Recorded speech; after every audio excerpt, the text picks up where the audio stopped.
The first time Admiral Sarah Chen heard the distress signal, she thought it was another training exercise gone wrong. The bridge of the UES Titan's Fury was quiet except for the steady hum of life support systems and the occasional beep from monitoring stations. Her crew of 73 hardened veterans moved with practiced efficiency, their scarred faces and missing limbs telling stories of battles fought across the galaxy's most dangerous sectors. Admiral, Lieutenant Commander Marcus Webb called from the communications station, his prosthetic arm gleaming under the bridge's harsh lighting. "We're picking up something strange on the long-range sensors." Sarah raised an eyebrow. In her 15 years commanding the Deathworlder Armada's flagship, she'd heard those words more times than she could count. Strange usually meant either pirates trying to lure them into an ambush or some cosmic phenomenon that would make their lives miserable for the next few weeks. Define strange, Marcus. It's a distress signal, ma'am. But it's not coming from any human vessel. That got her attention. Sarah pushed herself out of her command chair and walked over to the communications station. The artificial gravity felt heavier than usual, probably because they were still adjusting to the new upgrades from their last dock at Armstrong Station. "Play it." The speakers crackled to life, and a sound unlike anything Sarah had ever heard filled the bridge. It was musical, almost like singing, but with an underlying urgency that made her skin crawl. The tone rose and fell in patterns that seemed almost mathematical, repeating sequences that definitely weren't random. "How long have we been receiving this?" she asked. "About 20 minutes, ma'am. It's coming from the Kepler 442 system, approximately 47 light-years from our current position." Sarah felt her blood run cold. The Kepler 442 system was supposed to be uninhabited. More than that, it was deep in the neutral zone, the buffer space between human territory and the vast unknown regions where survey ships went missing and never came back. "Are you certain about the origin point?" "Positive, Admiral. The signal's definitely coming from the fourth planet in that system." Sarah turned to her tactical officer, Commander Janet Rodriguez. Janet had lost her left leg below the knee to shrapnel during the Proxima Centauri campaign, but she could still outshoot most people with both legs intact. "Janet, what do we know about that system?" "Standard surveys show it's got 7 planets, ma'am. The fourth one is in the habitable zone, roughly Earth-sized, with a nitrogen-oxygen atmosphere. Last official survey was conducted by the UES Explorer in 2387, about 8 years ago. They reported no signs of intelligent life. And now we're getting what's clearly an artificial signal from there." Sarah drummed her fingers on the communications console. "Marcus, have you run the signal through the translation matrix?" "Yes, ma'am. The computer's been working on it since we started receiving. It's not matching any known language patterns, but there are mathematical structures that suggest intelligence." Sarah stared at the scrolling waveforms on the screen. First contact protocols were clear: any potential alien communication had to be reported to Earth Command immediately. But Earth Command was over 200 light-years away, and even with quantum entanglement communication, it would take days to get a response. Days during which whatever was sending this signal might die. "Ma'am," Marcus said quietly, "there's something else. The signal's getting weaker." The bridge fell silent except for the continued alien song coming from the speakers. Sarah felt the weight of command settling on her shoulders like a familiar coat. The Deathworlder Armada existed for situations like this, when regular fleet officers were too far away or too scared to act. Her ships were crewed by veterans of the worst conflicts humanity had ever seen, people who had stared death in the face and kept fighting. "How long to reach the Kepler 442 system at maximum burn?" 18 hours, ma'am," replied her navigator, Ensign Tommy Park. At 19, he was the youngest member of her crew, but he'd already lost his right eye to a pirate boarding action. "And our current fleet status?" "We've got the Titan's Fury, the Berserker's Edge, and the Iron Maiden in formation. The Grim Reaper is completing repairs from our last engagement but could be ready in 12 hours. Sarah nodded. 3 heavy cruisers and a destroyer, not the biggest force in the Armada, but enough to handle most threats. The question was whether they were walking into a trap or a genuine first contact situation. "Marcus, keep monitoring that signal. I want to know immediately if it changes in any way." Janet, start plotting combat scenarios for the Kepler 442 system. Tommy, lay in a course for maximum burn, but don't engage yet. Ma'am, Janet said carefully, are we really going to respond to this without authorization from Earth Command? Sarah turned to face her crew. They were all looking at her with expressions she'd seen before, the mixture of anticipation and fear that came before a dangerous mission. These weren't regular fleet officers who followed orders without question.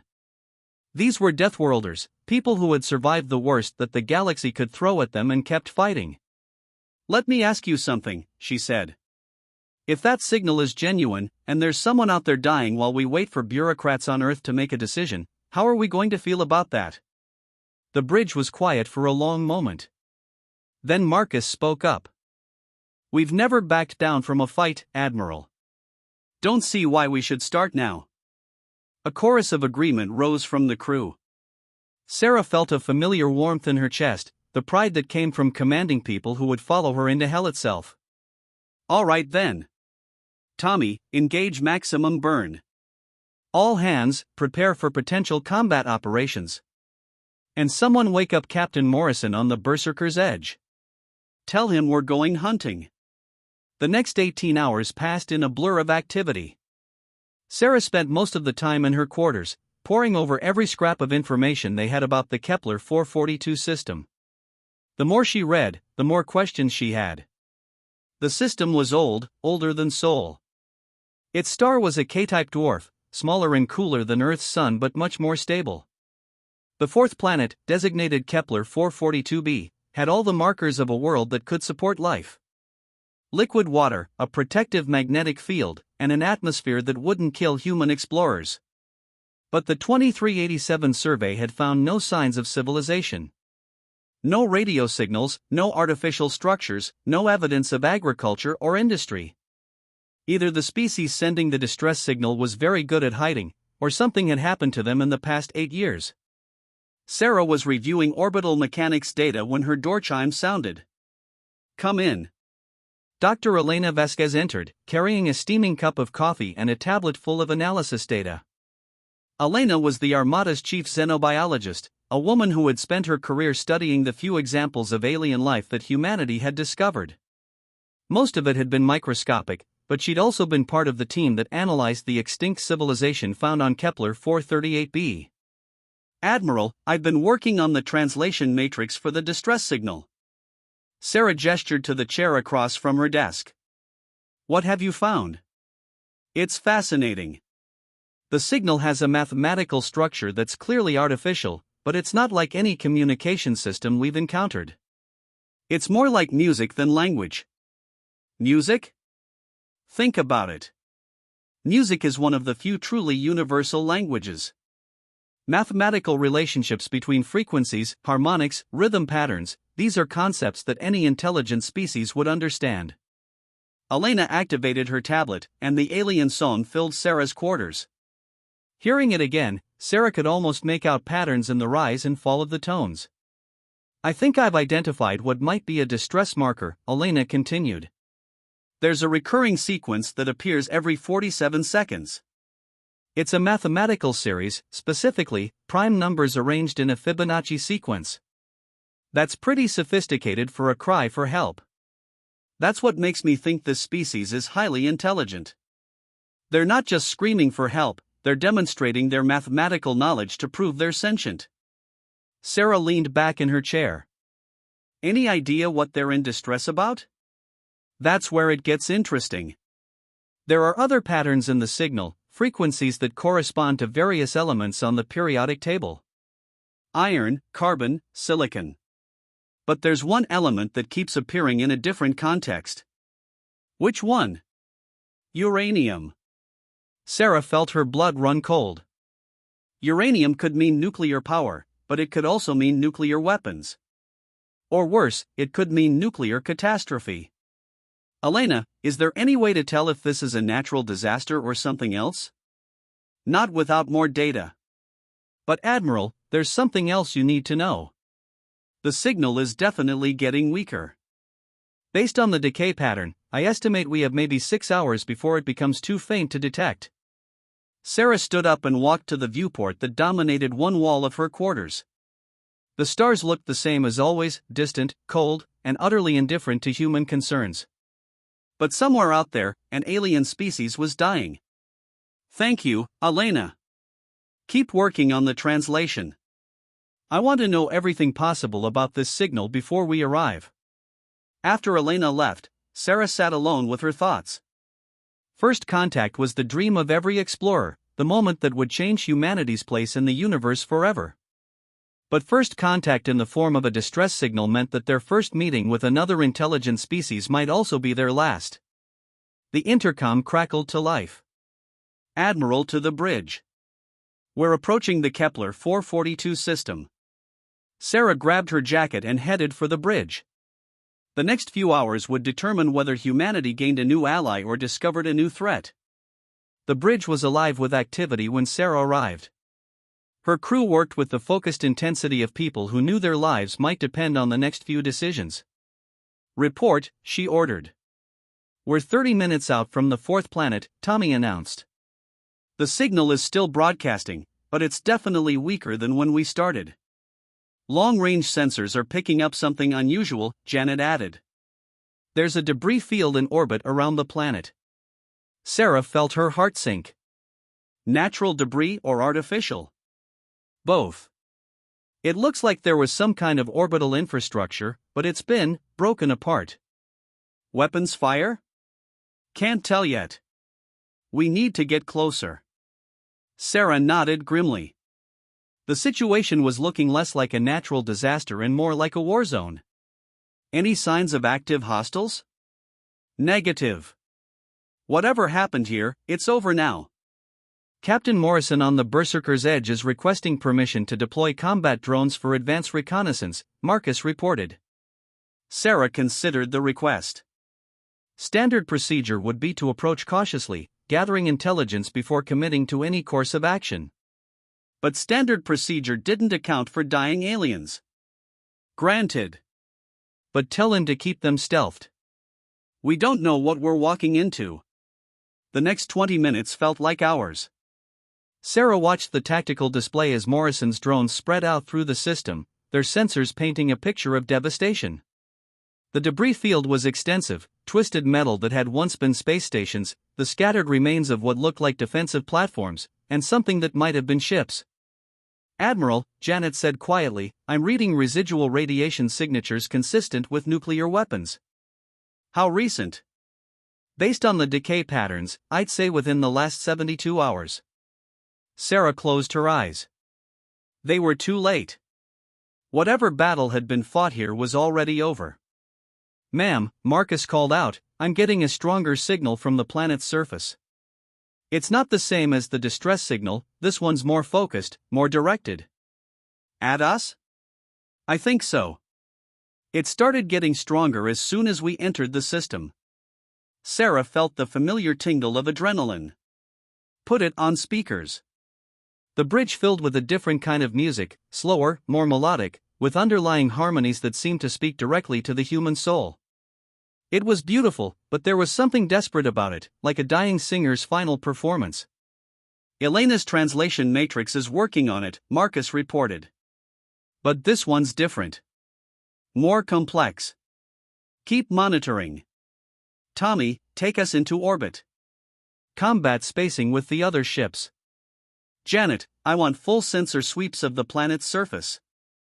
As the Titan's fury approached Kepler 442b, the planet resolved into a world of startling beauty.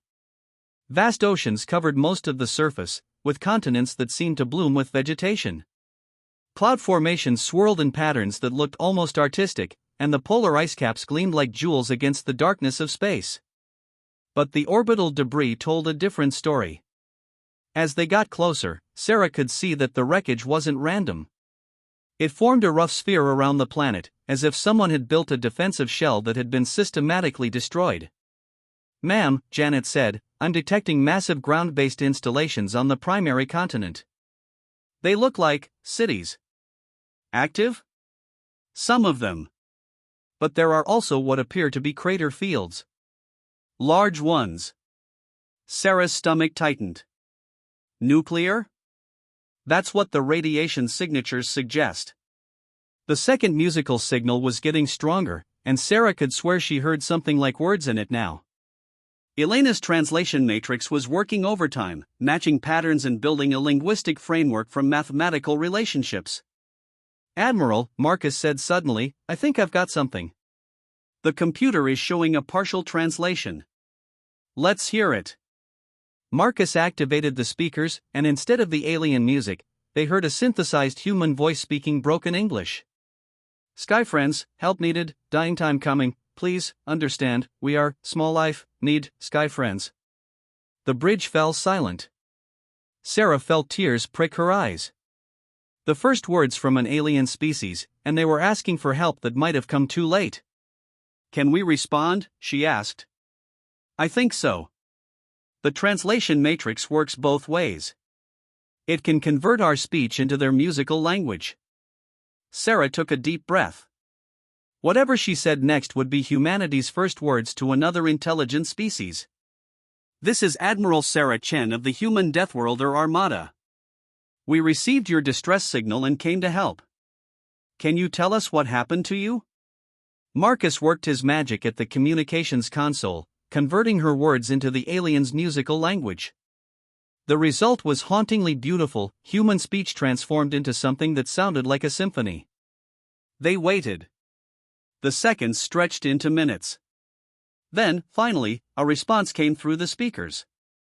"Sky friends, real, you came, we hoped, we feared, the dark ones came, took our sky shells, killed our nest cities, we hide now, but dying time is soon." Sarah felt her heart racing. "The dark ones, can you describe them?" "Big ships, no music, only death sounds, they came from the cold dark, wanted our life water, we fought, we lost, please, can sky friends help?" Sarah looked around the bridge. Her crew was staring at her with expressions of grim determination. They'd found the aliens, but they'd also found evidence of something else, another species, one that destroyed civilizations. "We'll help," she said into the communicator. "But we need to know more. Are the dark ones still here?" "Gone now, but they come back, always come back, we have little time, please, come to ground, we show you." Sarah made her decision. "Janet, I want full battle readiness. If these dark ones come back, we need to be ready. Tommy, find us a suitable landing site near the strongest signal source. Marcus, keep that channel open." "Admiral," Janet said carefully, "we don't know anything about these aliens. They could be luring us into a trap." "Look at the orbital debris," Sarah replied. "Look at the crater fields. Whatever happened here, these people got their asses kicked. They're not in any position to threaten us. But what about the dark ones they mentioned? What if they come back while we're on the ground?" Sarah turned to face her crew. "Then we do what we've always done. We fight." The landing site was a clearing about 50 kilometers from what appeared to be the largest intact city on the continent. As the Titan's Fury's shuttle descended through the atmosphere, Sarah got her first close look at an alien world. The vegetation was similar to Earth's, but different in subtle ways. The trees were taller and more slender, with leaves that seemed to shimmer in the light of the K-type star. The grass was more blue than green, and there were flowers that looked like they were made of crystal. "Atmospheric readings are good," reported Chief Petty Officer Anderson, their pilot. "Oxygen levels are actually higher than Earth normal." "Any sign of our hosts?" "Negative. But I'm picking up some kind of structure about 2 clicks to the east." Sarah peered through the shuttle's viewport and saw what looked like a series of connected domes, each one a different color. The architecture was unlike anything humans had built, organic curves that seemed to flow into each other like frozen water. "Set us down as close as you can," she ordered. The shuttle touched down with barely a whisper, its landing thrusters kicking up clouds of the blue-green grass. Sarah stood and checked her sidearm, more out of habit than any real concern. If the aliens had wanted to hurt them, they wouldn't have called for help. "Elena, you're with me. Anderson, keep the engines warm. If we're not back in 2 hours, return to the ship." "Ma'am, shouldn't we bring more security?" Sarah smiled grimly. "Elena and I have survived worse than this. Besides, I don't want to intimidate our new friends. The airlock cycled, and Sarah stepped onto an alien world for the first time in her life. The air was sweet, with a faint scent of something like cinnamon. The gravity was lighter than Earth's, making her feel like she could jump over buildings. Incredible, Elena breathed beside her. The biodiversity readings are off the charts. They had walked about 100 meters when Sarah heard it, a sound like wind chimes mixed with a flute. It was coming from the direction of the domed structures. I think they're calling to us, Elena said. As they approached the domes, Sarah could see that they weren't just buildings, they were alive, somehow. The walls pulsed gently, and the colors shifted in patterns that reminded her of the aurora borealis. A section of the nearest dome irised open, and Sarah got her first look at an alien. It was about the size of a human child, but clearly not humanoid. Its body was roughly spherical, covered in what looked like fur that changed color as she watched. It had 6 limbs that could apparently function as either arms or legs, and its head was dominated by large, dark eyes that seemed to hold an ancient intelligence. Sky friend, it said in its musical voice. You came. We hoped, but we feared you would not come. Sarah knelt down to bring herself closer to the alien's eye level. We came as soon as we heard your call. I'm Admiral Sarah Chen. What should I call you? The alien's fur shifted to a warm golden color. The words do not translate well. Song of Deep Waters. I speak for the nest mind of this place. Song of Deep Waters, Sarah repeated. That's a beautiful name. Can you tell us what happened here? The alien's colors shifted to darker hues. The dark ones came from the cold dark between stars. They wanted our life water, what you might call the ocean essence that our world produces. We tried to speak with them, to offer trade, but they had no music in them. Only death sounds. How long ago? 3 cycle times. In your counting, perhaps what you call days. Sarah felt her heart sink. The attack had been recent, which meant the alien's injuries were still fresh. How many of your people survived? Many nest cities are gone. The sky shells that protected us are broken. But some of us remain, hidden in the deep places. We estimate, perhaps 1/10 of our people live. Elena gasped beside her. 90% casualties? Song of Deep Waters colors shifted to a deep purple that Sarah somehow knew meant sadness. The dark ones were very thorough. They destroyed not just our nest cities, but our young growing places and our memory vaults. They sought to erase us entirely. But why? Sarah asked. Why not just take what they wanted and leave? Because we resisted. We tried to protect our life water, and they punished us for it. They left some of us alive as a warning to others, to show what happens to those who oppose them. Sarah felt anger building in her chest. She'd seen this before, in human conflicts. The systematic destruction of a people, not just to win a war but to send a message. Genocide as a tool of terror. Song of Deep Waters, these dark ones, are they coming back? Yes. They said they would return when the star cycle completes. They want to harvest the life water from our oceans, but it takes time to gather. They left us alive to tend the waters until they return. When will that be? Soon. Perhaps 2 of your day cycles. Sarah stood up, her mind racing. 2 days to prepare for an enemy that had systematically destroyed an entire civilization. She looked at Elena, who was recording everything with wide eyes. Song of Deep Waters, do you have any recordings of the Dark One ships? Any information about their weapons or tactics? The alien's colors shifted to something that might have been hope. You would fight them? Even though they are very strong? We didn't come all this way to watch you die, Sarah replied. We came to help. Song of Deep Waters made a sound like wind chimes celebrating. Yes. We have recordings. The memory vaults in the deep places preserved much. Come, we will show you. The next few hours were a whirlwind of discovery. Song of Deep Waters led them through the domed city, introducing them to other members of their species. Each one had a musical name: Dawn Song Rising, Deep Current Flowing, Starlight Dancing. They were all variations on the same basic body plan, but each had unique patterns of color and sound.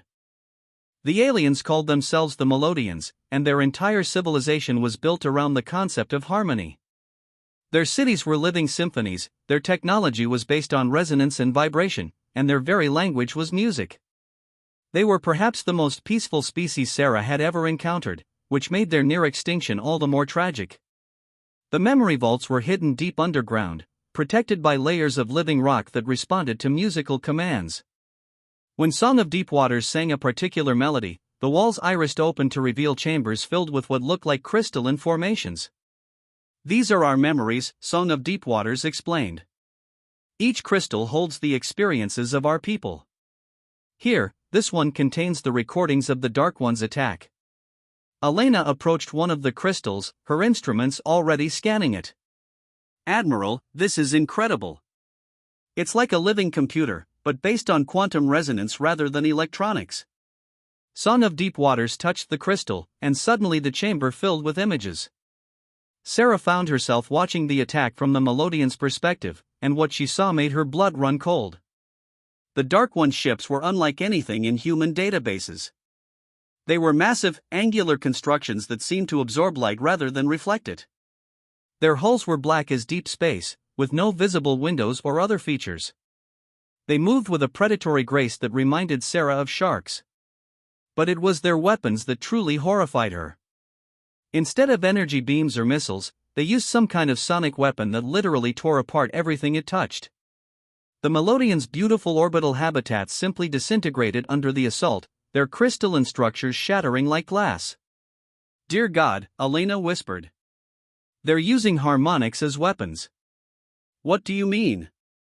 "Every material has a resonant frequency, a specific sound that will cause it to vibrate and ultimately break apart. The Dark Ones have weaponized that principle. They're not just destroying the Melodian cities, they're using their own musical nature against them." Sarah watched as the Dark One ships descended to the planet's surface, their weapons carving great scars in the landscape. The Melodians fought back with their own technology, but their harmonic weapons were designed for creation, not destruction. They were like musicians trying to fight soldiers. "How many ships did they have?" Sarah asked. 12 of the large ships," Song of Deep Waters replied. "And many smaller ones. They came from the cold dark beyond the star system's edge." Sarah did quick calculations in her head. 12 heavy cruisers, plus escorts.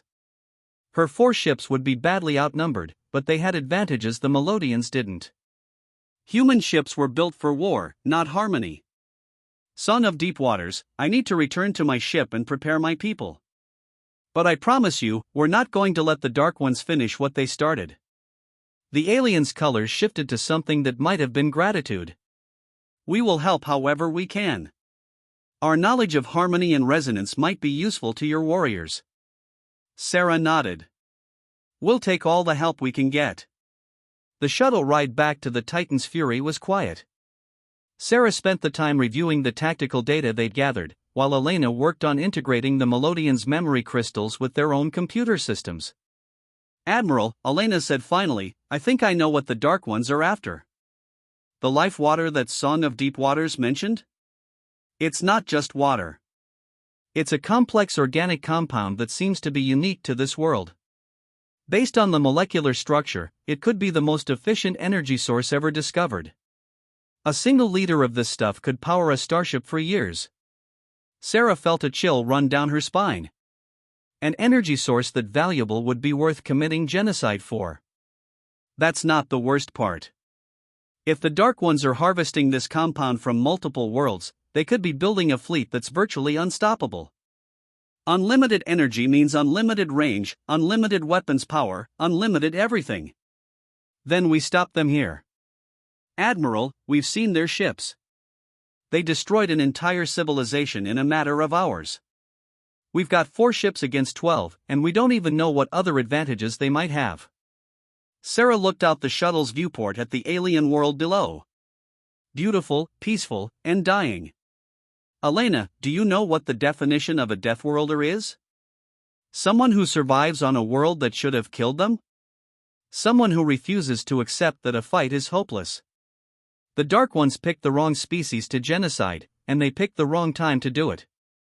Back on the Titan's Fury, Sarah called a meeting of her senior staff. The conference room was cramped, barely large enough for the 6 people gathered around the table. But these 6 people represented the command structure of the most dangerous fighting force in human space. Captain Morrison from the Berserker's Edge attended via hologram, his scarred face flickering slightly due to the distance. Captain Zhang from the Iron Maiden was there in person, her left arm ending in a mechanical prosthetic that was as much weapon as tool. Commander Rodriguez represented the Grim Reaper, her destroyer finally repaired and ready for battle. "Alright, people," Sarah began, "we've got a situation. In approximately 36 hours, a fleet of hostile aliens is going to return to this system to finish committing genocide. We're going to stop them." She activated the conference room's holographic display, showing the recordings from the Melodians' memory crystals. Her officers watched in grim silence as the Dark One ships tore apart the orbital defenses. "Intelligence assessment," she asked. Janet stepped forward. "Based on the recordings, we're looking at 12 heavy cruisers, each approximately twice the size of our ships. They're using some kind of sonic weapon system that we've never encountered before. Their ships appear to be heavily armored and very maneuverable. Weaknesses? Unknown. But Dr. Vasquez has been analyzing their technology, and she might have found something." Elena activated her tablet, displaying molecular diagrams that meant nothing to Sarah but seemed to excite her scientific mind. "The Dark One ships are built using a crystalline matrix similar to the Melodians' technology. That means they're vulnerable to specific harmonic frequencies, just like any other crystalline structure. Can we build weapons that exploit that vulnerability? Not in 36 hours. But we might be able to modify our existing weapons to include harmonic components. The Melodians have offered to help." Captain Morrison's hologram leaned forward. "Admiral, I have to ask, are we sure we want to fight these things? Maybe we should evacuate the Melodians and get the hell out of here." Sarah had been expecting this question. "Morrison, how many ships do you think the Dark Ones have? Based on what we've seen. Hundreds, maybe thousands. And how many worlds do you think they've already hit?"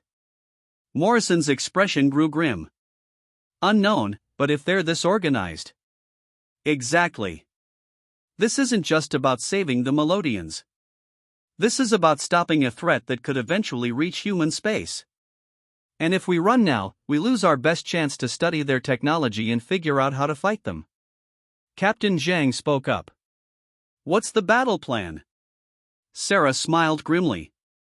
"We're going to use the one advantage we have, they're not expecting us to be here. The Dark Ones think they wiped out all resistance in this system. They're coming back to collect their prize, not to fight a war." She manipulated the holographic display, showing the tactical situation. "We'll position our ships in the outer system, powered down to minimal signatures. When the Dark Ones arrive, they'll head straight for the planet. We let them get close, then we hit them with everything we've got." "A sucker punch," Morrison said approvingly. "I like it. Janet, I want every weapon system we have modified with harmonic components. Elena, you're working with the Melodians to figure out the exact frequencies we need. Morrison, Zhang, Rodriguez, start wargaming scenarios. We need to be ready for anything." "Admiral," Rodriguez said, "what if we lose?" Sarah looked around the table at her officers. Each one bore the scars of previous battles, each one had stared death in the face and kept fighting. They were Deathworlders, the survivors of humanity's worst conflicts, and they were about to face their greatest challenge yet. "Then we take as many of them with us as we can," she said simply. "And we buy the Melodians time to hide their survivors." The next 30 hours were a blur of preparation. The Melodians proved to be enthusiastic helpers, their musical technology integrating surprisingly well with human weapons systems. They taught Sarah's engineers how to modify missile warheads to include harmonic resonators, turning simple explosives into weapons that could shatter crystalline hulls like glass. Song of Deep Waters worked directly with Elena, their combined knowledge creating hybrid technologies that neither species could have developed alone. The Melodians' understanding of resonance frequencies merged with human engineering to produce weapons that were both beautiful and deadly. Admiral Elena reported after 20 hours of continuous work, we've successfully modified 60% of our missile arsenal. The harmonic resonators should be able to disrupt the Dark One's hull integrity on impact. What about our energy weapons? Trickier.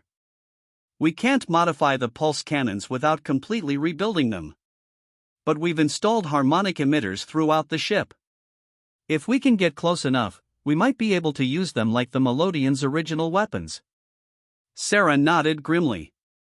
Close enough meant dangerously close, well within the enemy's weapon range. But desperate times called for desperate measures. Admiral Marcus called from the communications station, we're getting long-range sensor readings from the outer system. Multiple contacts, moving in formation. Sarah felt her heart rate spike. How many? 12 large ships, plus escorts. They're exactly where we expected them to be. The Dark Ones had arrived. All ships, this is Admiral Chen. Execute Battle Plan Alpha. Silent running until my signal. The 4 human ships powered down to minimal signatures, drifting in the outer system like dead rocks. Sarah watched the tactical display as the Dark One's fleet approached the planet, their black ships moving with the confident swagger of predators returning to a kill. They're not scanning for threats, Janet observed. They think they've already won. Let's make sure they regret that assumption. The Dark One's ships moved into orbit around Kepler 442b, taking up positions that would allow them to begin harvesting the life water from the oceans. Sarah watched as smaller vessels detached from the main fleet, heading for the planet's surface. Now, she whispered into her communicator. All ships, attack formation. Let's show these bastards what happens when you mess with humanity's friends. The 4 human ships lit up like newborn stars, their engines flaring to life as they accelerated toward the enemy fleet. The element of surprise was complete. The Dark Ones had no time to react as the first wave of harmonic missiles slammed into their hulls.